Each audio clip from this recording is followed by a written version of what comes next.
Suspense.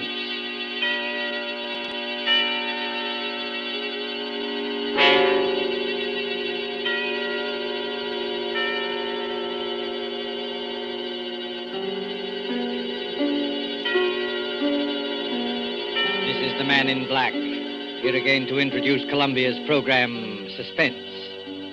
Heading our starring Hollywood cast this evening is Mr. Paul LUKAS, and with him are Miss Heather Angel and Mr. Bramwell Fletcher.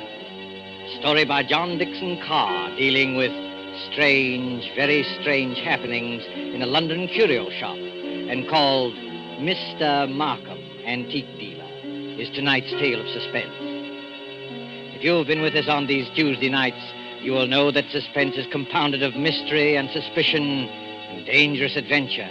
In this series are tales calculated to intrigue you, stir your nerves, to offer you a precarious situation, and then withhold the solution till the last possible moment. And so, with the performances of Heather Angel, Bramwell Fletcher, of Paul LUKAS as Mr. Markham, Antique Dealer, we again hope to keep you in suspense.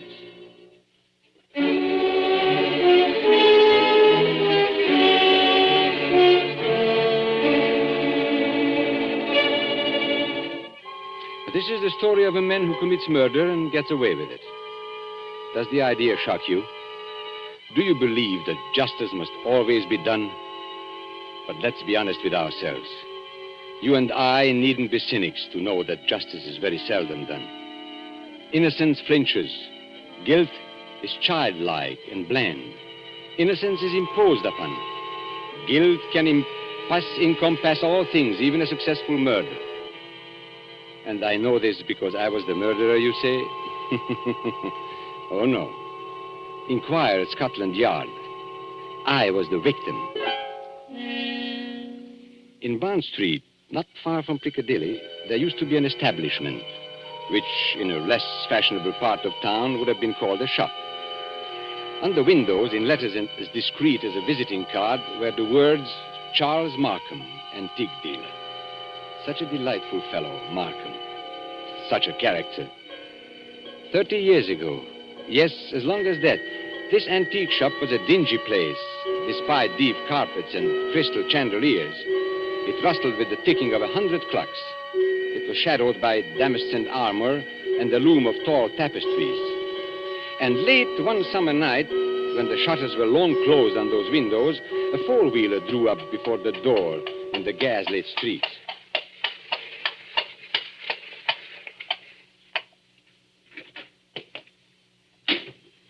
That's all, cabby. You needn't wait. Very good, miss. Good night. Good night.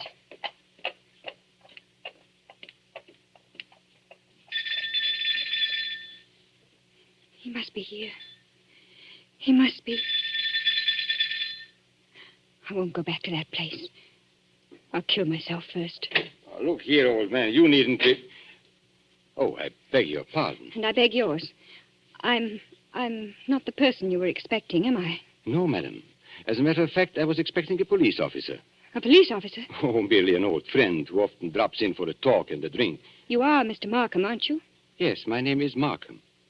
Can I be of any service to you? I want to come in. I want to buy a present for somebody. Now, really, madam, this is hardly the time. Yes, I know it's late, but... It's nearly 1 o'clock, madam. Surely tomorrow morning will be... That'll be too late. This is a special occasion. It's a birthday present. That's it. A birthday present. I've got to deliver it before breakfast.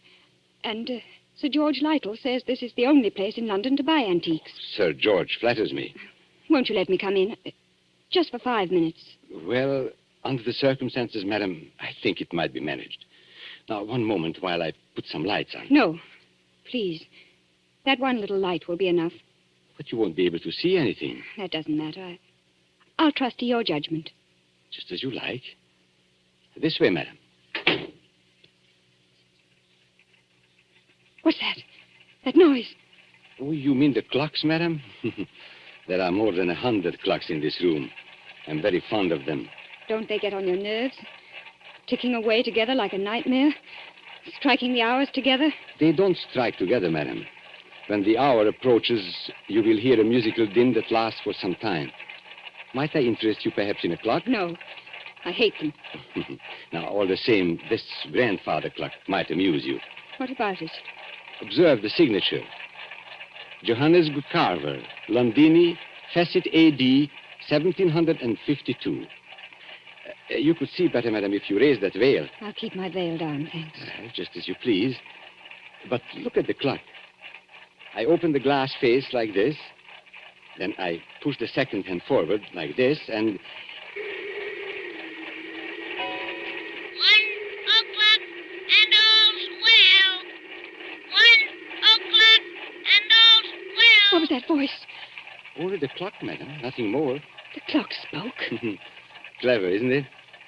A device of old John Carver, anticipating Mr. Edison's gramophone by more than 100 years.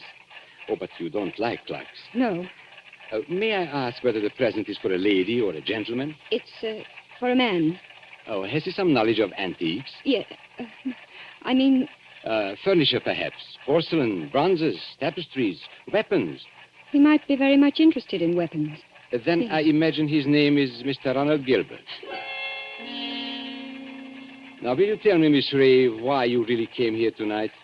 So you know who I am. Naturally. You are Miss Judith Ray. And why did you come here? I wanted to see what sort of a man you actually were. Oh, and have you found out? No, but I won't go back to prison. I won't. As you will. But since it's to be a business conference, Miss Ray, and I imagine it is, Yes. well, then suppose we go into my office, here at the back of the shop. Will you precede me? Thank you. Oh, you must excuse the dust covers I've put on the chairs here. I'm leaving for a holiday tomorrow, and the shop will be closed. When I return next week, Miss Ray, I shall expect the amount requested. In cash, of course. But I can't raise 2,000 pounds. You ought to know that. Well, your fiancé could raise the money, I imagine. Ron? Do you think I'd have Ron know where I've been? Or what I've been?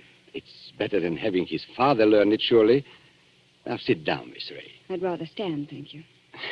Now, that's a very foolish gesture, but the ladies will do it. They think it gives them dignity and shows the disdain of the poor blackmailer. You see, I make no bones about it. I am a blackmailer. You seem rather proud of yourself. Why not? I am the one person in England, perhaps in the world, who has made it a large-scale business. Congratulations. And what is all lifeblood but blackmail? The child says, if you don't give me that, I'll scream. The grown woman says, if you go on behaving like this, I will leave you. Your sex, Miss Ray, are blackmailers from the cradle. You know, Charles Markham, I wonder... Yes? I wonder if anybody's ever hurt you very much. Hurt me? What do you mean? When you talk about the world and people in general, your face goes white under the eyes. You pick up that letter opener from the desk. Not a letter opener, please, Miss Ray. A Medici dagger. 16th century work. It isn't the money that really interests you. I don't understand. You hate the world. You just want to torture people, but you think you've been tortured. Isn't that so? This is a very sharp dagger, Miss Ray.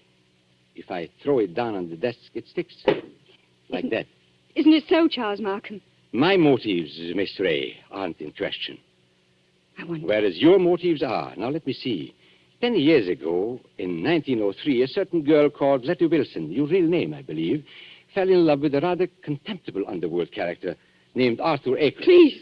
No humiliation was too great for her.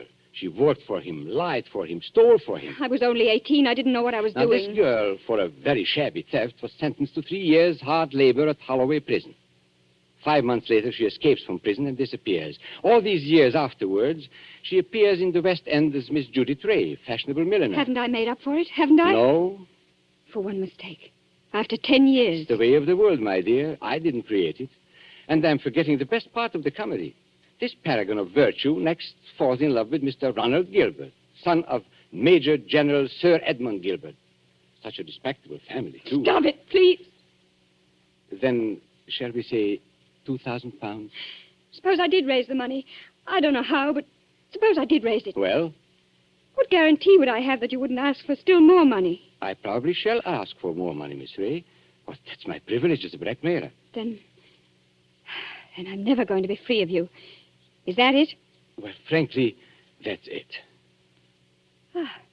Unless I kill you, of course. What if I did kill you? People have threatened it before, but they haven't meant it. Maybe I mean it. Well, we can easily test you out. There's a sharp knife stuck in the desk in front of you. I'm going to get up and deliberately turn my back on you. Like this. Be careful, Charles Markham. As a student of human nature, I'm curious. How much will you risk to keep this secret? Have you the courage to kill and risk hanging? Yes, I think I have. What was that? Now, aren't you glad you held back at the last moment, Miss Ray? I said, what was that? That, my dear, was the front doorbell. Probably my friend, Inspector Ross, from Wigmore Street Police Station. Come in, old man. Come on in. Make yourself comfortable. I'll be with you in a moment. You wanted me to attack you, didn't you? No, I was merely curious. And in any case, Miss Ray, it would be useless to kill me. Useless? Why? Because I shouldn't die. Don't talk rot. Oh, it's quite true. A man in my position must take certain precautions. If you killed me, I should be back to haunt you within half an hour. And I don't happen to be joking. Come in. Now, look here, Markham. Good Lord, Judith. Ron! Mr. Ronald Gilbert, as I live. Ron! What are you doing here? He hasn't got anything against you, has he? Speak up, Mr. Gilbert. Have I? The fact is, Judith, I... Look at him, Miss Ray. See how he changes color and twists his mustache and altogether resembles a boy caught in his mother's gem cupboard. Perfect picture of a gentleman being a gentleman. Look here, Markham. I'm not very clever. You can always make a fool of me when you start talking, so let's stop talking. I've brought the money. What money? Oh, merely my fee for keeping quiet about you. So you went to Ron, too. You told him about it. Naturally. If possible, always sell your wares in 2 markets. How much money? Never mind, Judith. I hoped I could do this without your knowing. How much money? 3,000. It's all I could raise. Has he told you who I am and what I've been? Look here, Judith. Who the devil cares who you are or what you've been? I happen to be in love with you. Never mind. Let's get out of here. Ron, it's no good. He'll only come back for more money. I know that, but what else can we do? Nothing, I'm afraid. Well, what's that knife doing there, stuck in the desk? Nothing dangerous, I assure you. No? Merely a curio. I pick it up like this, I flip it down like this, and pick it up again. Miss Ray was very much interested in the dagger. Now, may I have that envelope with the money, please? There you are. Take it. Thank you. As I explained to Miss Ray, I'm leaving tomorrow for a holiday, hence the general disarray and the dust covers on the chairs. But before my departure, I'm glad we could settle this affair, as you would say, like gentlemen. Before we clear out of here, Markham, there's just one favor I'd like to ask. Well, of course, old man, ask away. This is your job, I suppose. You can't help being what you are, but never again, as long as you live... Well? Never even say the word gentleman. Be careful, Ron. Look at his face. Tell me, Mr. Gilbert, how much money is in this envelope? You heard what I said, 3,000 pounds. Then take it back, my friend. I find we can't strike a bargain after all. What do you mean? Just what I say. Here is your money. You will now oblige me, both you and Miss Ray, by leaving my shop. What are you going to do? Tomorrow morning, perhaps even tonight, I'm going to get in touch with the police, and I shall tell them where they can find Letty Wilson, alias Judith Ray. You can't do that, Markham. Oh, yes, he can. You've hit him where it hurts. 3,000 pounds, my friend, is not enough compensation for the way you talk. There is a way through the shop. Shall I escort you to the front door? No. Oh, so you prefer to stay here and make a fool of yourself? You're not going to tell the police, Markham. I promise you that. And how are you going to stop me? With this. Ron, put that gun away. It's a funny thing, Judith. I felt a bit of a fool, bringing this revolver along. But now I've got a use for it. Oh, yes, I've got a use for it. Oh.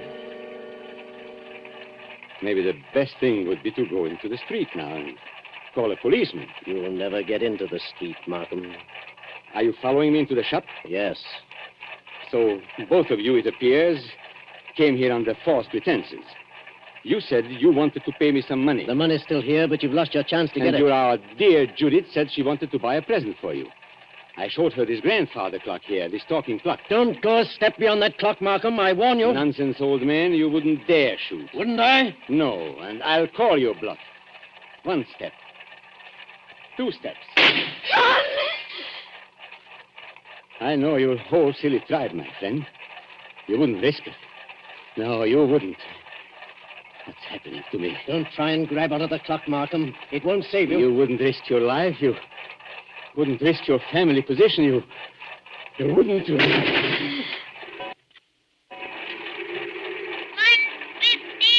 and all's well.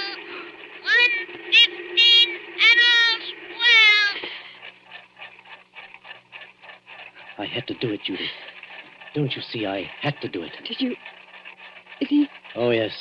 Yes, he's done for. I tell you, I had to do it. Shh, keep your voice down. Why? That shot sounded like the crack of doom. I wonder if anybody in the street heard it. You mean the police? Yes, Ron. What in heaven's name are we going to do? Steady, steady. We'll find a way out. Maybe he's not dead, Ron. Go and look at him. He's dead, all right. Please, Ron. Go and look at him. Well? Shot through the heart. The bullet went clean through him and smashed the face of the grandfather clock. That's all I can see in this dim light. This isn't happening to us. It can't be I've happening. got to think, but it's hard to think. You see, Judith, I'm not in a rage any longer. I'm just numb and a little bit scared. You're not going to give yourself up. And have this whole thing made public? Not likely. Wait a minute. There may be a way out. What way? He said he was going for a holiday. Remember? Well, suppose he did. That gives us time. It means his absence won't be noticed. The shop will be closed. Nobody will come here for days. And certainly nobody will come here tonight. And... What's that? The police officer. I forgot the police officer. What police officer? A friend of Markham's. Inspector somebody or other from Wigmore Street. He's inspected here tonight. Then we're finished. No, Ronnie. We're not finished. He can't see anything out there. The shutters are down and the door's covered. Could you pick Markham up and carry him? Yes, I could. Why? There must be a back way out of the shop, probably in the office. Hurry, Ron. I don't like to touch him. Hurry, Ron, please. He's as heavy as a sack of meal. He seems to be looking straight at me. I know. Everything here seems to have eyes and move a little in the shadow. Didn't you see the expression in Markham's eyes just before you... No, I didn't. He seemed to be looking behind us, or beyond us. I don't know how to describe it. And he said something, too, that scared me. He said he couldn't die. He said... Close the door, quick. This police officer, Judith, he can't get into the shop, can he? Of course he can. The front door isn't locked. That's true. What's wrong with me, Judith? I came in there that way myself. And there's no time to lock the front door now. Our only hope is through the back way. I thought I'd seen a back door and... Ah, there it is. Just a minute. I've killed a man. That means I'm a murderer. A fraction of a second, one tick of a clock in there, and you change from an ordinary happy person into what I... Well, Judith, well? I'm sorry, Ron. The door's locked. Isn't there a key? No. Maybe in his pockets on a key ring. There isn't time, Ron. I think I heard the front door open. Our visitor's coming in. I've got it. The dust covers. What? Those white cloths that fit over the chairs. Look at them. What on earth are you talking about? We used to play a game when we were kids. Somebody sits in a big chair. You know, you fit the dust cover over him and nobody can tell he's sitting there. Don't you see, Judith? That's how we can hide Markham's body. It might work if there's time. There's got to be time. Take the big cover off that chair, the wing chair. All right. Maybe there's a chance. I'll fit him into it. Arms along the chair arms. Feet pushed back. Now, put the cover back again and pull it round down his feet. Don't let it touch his chest. The blood will show through. There, that's got it. You can't see anything now, can you? No, but, Ron. Well? What did you do with the gun? The gun? The gun you shot Markham with. Oh, well, Judith, I put it down on the floor when I picked up his body. Out in the other room? Yes, I'm afraid so. And it's too late now, Judith. The police are here. What are you going to say? I don't know. Trust your wits and try and brazen it out. Yes? Come in. Good evening, Miss Ray. And good evening, Mr. Gilbert. Charles Markham? You're Charles Markham? Correct, Miss Ray. But why should that surprise you? Why do you look as though you were seeing a ghost? Because we are seeing a ghost. If you're Charles Markham, whose body is... Judith, be careful. Body, Miss Ray. Did you say body? Miss Ray's upset. She doesn't know what she's talking about. If you killed me, I should be back to haunt you within half an hour. That's what he said. I tell you, Miss Ray isn't herself. She had bad news today. A relative of hers died. I've been trying to make her feel better. Indeed. Do you think it would make her feel better to bring her here? I don't understand. My dear sir, you are very welcome. But the situation is surely a little odd.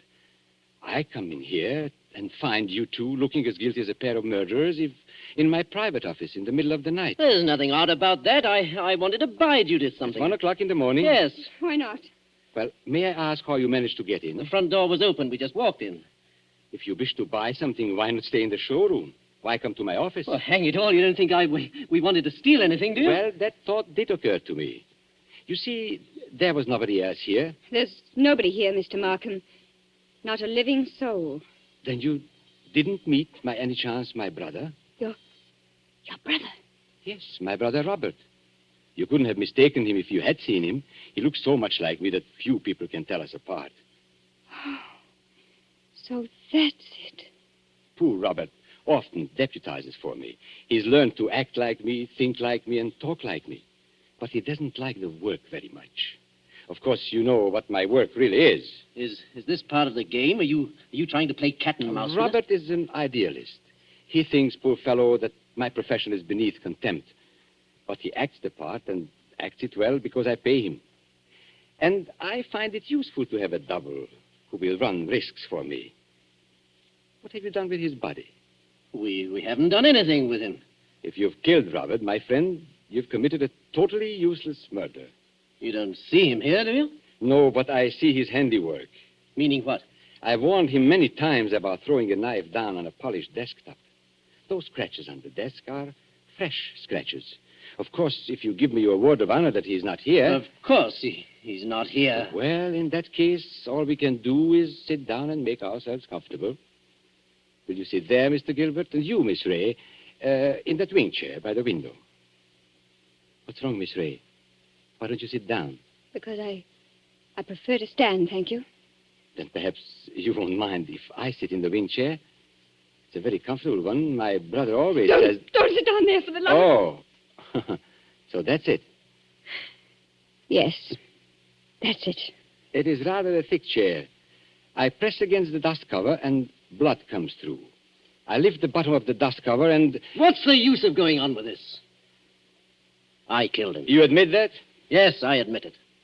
But Judith had nothing to do with this. I swear she hadn't. My telephone, you notice, is against the wall. I shall have to turn my back to you when I ring. Ring? Where? Wigmore Street Police Station. Oh, no. Give him a chance. Please give him a chance. Hello? Hello, operator. I want Regent 0586. I won't let them take you on. I 0586. won't. It's no good, Judith. I killed a man. I meant to kill him. That's all there is to it. A very sensible attitude, my friend. And if the lady has any idea of flying at me with that knife, just notice what I've got here. A .32 revolver, one chamber fired, picked up off the floor in that room where... Hello? Hello, Wigmore Street Police For Station. the last time, Hello? Mr. Markham, won't you give him a chance? Be quiet, Miss Ray. May I speak to Inspector Ross, please? Inspector Ross speaking. Oh, isn't that Mr. Markham? Got it in one, Inspector. Charles Markham here. I understand you were going to drop in and see me tonight. Well, I intended to, Mr. Markham, but I'm afraid I can't make it now. Oh, why not? Anything wrong? Only a robbery in Davies Street, but it's likely to be a long job. Sorry I can't get there. Well, that's perfectly all right, Inspector, because actually I rang up to make sure you wouldn't come here tonight. You see, I've got a lot of work to do, and I'm leaving for Eastbourne early tomorrow morning. Let's make it some other time, shall we? Oh, glad to, Mr. Markham. No crimes being committed up your way, I suppose? No, Inspector. It's as quiet as the grave. I've never known a more peaceful night. Goodbye. Why did you do that? Now, please, don't excite yourself, Miss Ray. Didn't you hear what I told the Inspector? Yes, but is this some more trickery? Trickery? How can it be? I don't know. That's what I'm asking you. I should call it generous when I let my poor brother's death go unavenged. You're not doing this without a reason. Naturally not. But has it occurred to you, either of you, that I might not want my business dealings revealed in court? What are you driving at? And has it also occurred to you that a man's double, who looks exactly like him, and shares all his secrets may become a danger rather than an asset. He knows too much. He wants too much, and so... I think I understand. You're glad he's dead. Not glad, my dear. You shock my brotherly feelings, but definitely relieved. Look here, you can't get away with this. Get away with it, sir? Aren't you forgetting that you are the murderer? Then what are you going to do? Now, it is very simple. We three, in an unholy partnership, will dispose of Robert's body. Or would you rather hang? He's got us, Ron. There's no other way. But how can we dispose of the body? This seems worse than killing him. It's filthy, cold-blooded... Practical necessity. And as for disposing of the body, nothing is easier. We shall simply gather and...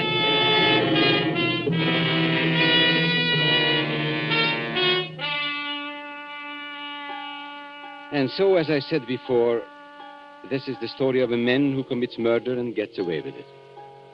Now, Ronald Gilbert looks back across the years and is still firmly convinced of his own guilt. But, of course, Gilbert never shot anybody. I was the man who committed the murder. Don't you remember?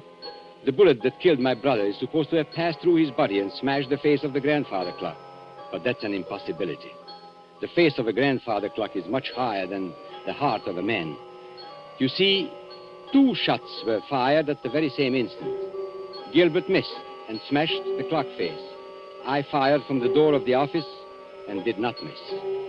That was why my brother looked past those 2. I went out by the back door, locked it, and reappeared at the front afterwards. It was not Robert Markham who died.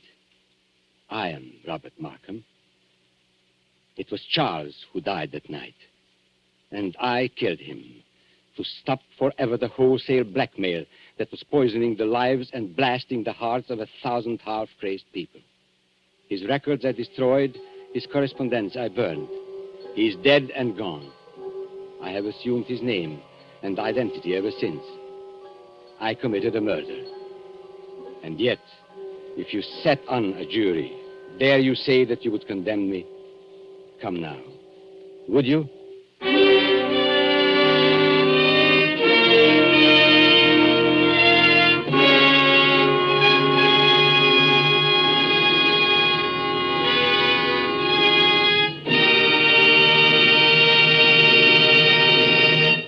And so closes Mr. Markham, Antique Dealer, starring Paul Lukas with Heather Angel and Bramwell Fletcher. Tonight's tale of Suspense. This is your narrator, the man in black, who conveys to you Columbia's invitation to spend this half hour in suspense with us again next Tuesday, when we will have the pleasure of bringing you Mr. Charles Lawton and Miss Elsa Lanchester, who will star in one of the most famous and suspenseful of Agatha Christie's thrillers, The ABC Murders. The producer of these broadcasts is William Spear, with Ted Bliss, the director, Lud Gluskin and Lucian Morowick, conductor and composer, and John Dickson Carr, the author, collaborated on tonight's Suspense. This is the Columbia Broadcasting System.